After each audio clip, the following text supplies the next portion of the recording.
My name is Nicole Dunn, and I'm a special agent, and I am from Texas. I've been an FBI agent for 11 years now. I was inspired to become an FBI agent because I wanted to make a difference.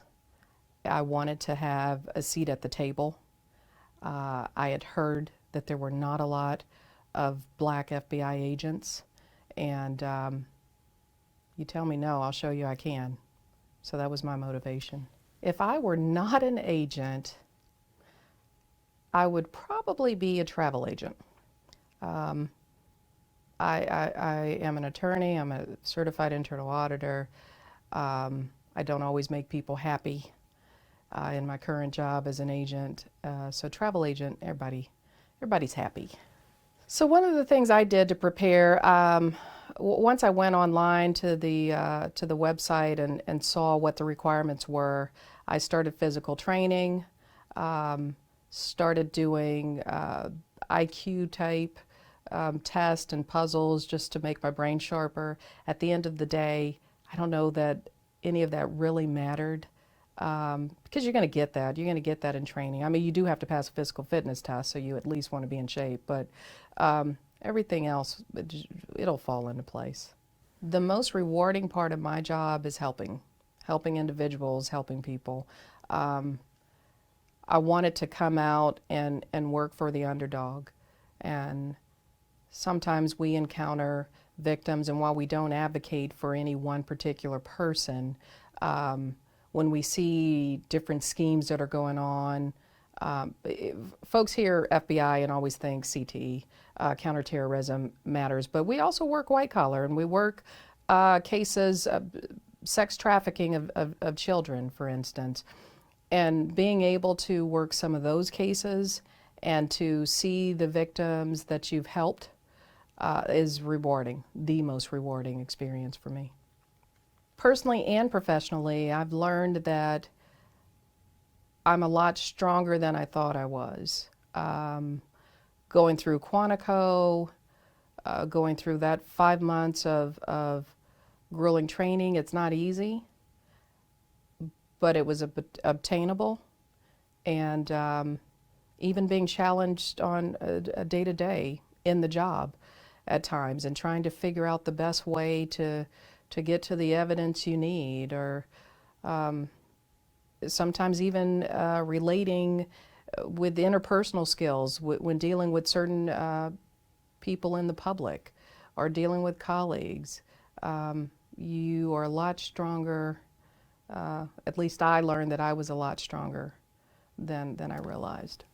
I have heard from individuals over the years that they didn't realize that there were black FBI agents. Clearly a myth. I'm sitting here. But I think that's about it. And I actually have also heard that they thought FBI agents would be older. I heard that early in my career. And so they were a bit surprised. And although we do come in seasoned with some experience, for some reason, I guess the person I was speaking to was expecting, someone in their 50s, just older agent. But no, we come in all shapes and sizes and ages. My dream location to serve would actually be Tahiti, but we don't have an office there. So I don't really have a dream location. What's fortunate with the FBI is we have the opportunity to travel abroad, to work overseas, to see different locations and sites. And so, I'm good where I'm at because I'm able to travel and come back.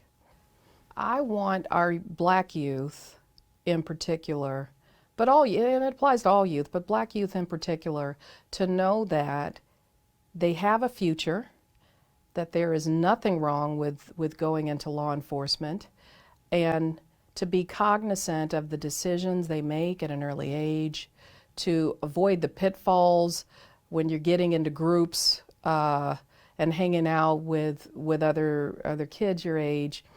If somebody's going to make an unwise choice, if there's going to be something involved that may be illegal or could wind you up in trouble with the police, you're going to have to be the bigger person, the stronger person, and to walk away from that situation. You have to be long-sighted in what you want to do in life. When I was coming up, I at one point decided, you know what, I might run for president one day. And so when folks were going out to parties and maybe there was alcohol presented at a party, you don't necessarily have to call somebody out on it. I just left because I didn't know what I would wind up doing later in life. And that's what I would encourage our youth to do, is to kind of think ahead. When your gut is telling you that maybe a situation is not the best situation for you to be in, it's okay to walk away.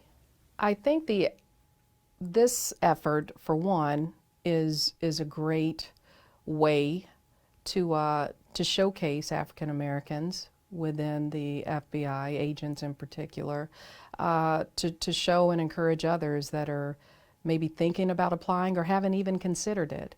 I was fortunate to run into somebody in law school that told me about the FBI, which is what even put it in my mind to apply. As far as I was concerned, I was going to graduate law school, go on to practice for the rest of my life, and make a ton of money and be happy. Well, I'm not saying I'm making a ton of money, but I'm making a difference, and I'm helping folks, and I'm helping to create and build a legacy for African American agents here at the Bureau. There are not a lot of us.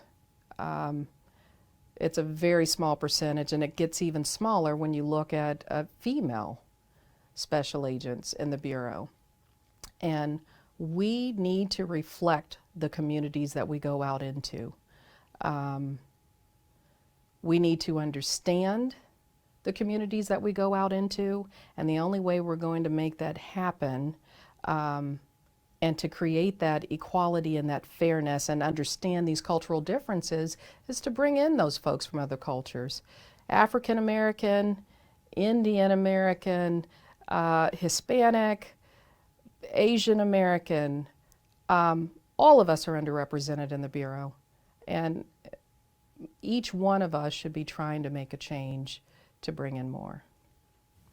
I am probably the worst person to even begin to tell you how I balance my career with a social life, because I don't. At the end of the day, it's always about the needs of the Bureau.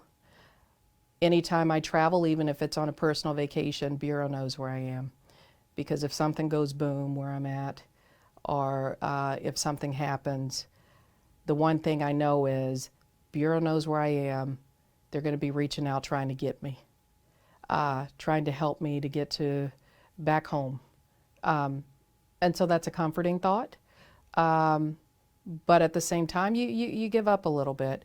A few years back, I was working crimes against children, sitting in a movie theater, Halloween night, and got a call. I had to leave the theater, leave my significant other, and go out and respond. And we rescued 2 teenage girls that were being sex trafficked that night, Halloween night. I say all of that to say, when I get that call, it doesn't matter what I'm in the middle of. If somebody needs help, that's what I signed up for. Well, I mentioned Tahiti earlier as a place I would love to be based. Since we don't have an office in Tahiti, I would love to visit Tahiti. That's my dream. So if anybody's watching that wants to send me there and put me in a cabana over the water, I will gladly accept that. In my spare time, I do some reading.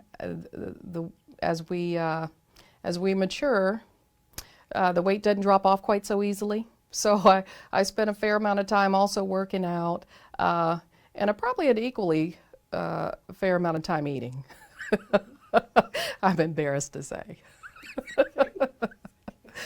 My musical playlist has a lot of calming songs. So I typically tend to listen to a bit of neo soul, maybe some jazz, um, some light rock, anything that's relaxing and calming, and probably even I've been doing a lot of meditation lately as well. So I think during these uncertain times, with things happening all over the world, with earthquakes taking place and huge mudslides happening and the fighting that's going on, I would say that we are all a resilient and a strong people, and that this too shall pass. At the end of the day, we find a way to find some strength and to get through this. And we get through it with the help of all of us helping each other. It was so important for the FBI to celebrate the 100-year anniversary of African Americans because it's a milestone. And the fact that it's only been 100 years that African Americans were even allowed into the Bureau says a lot. I stand on the shoulders of a great group of men and women that came before me. And some of those men and women went through some trying times during the Civil Rights era and were subjugated to circumstances that, we would find unbelievable nowadays.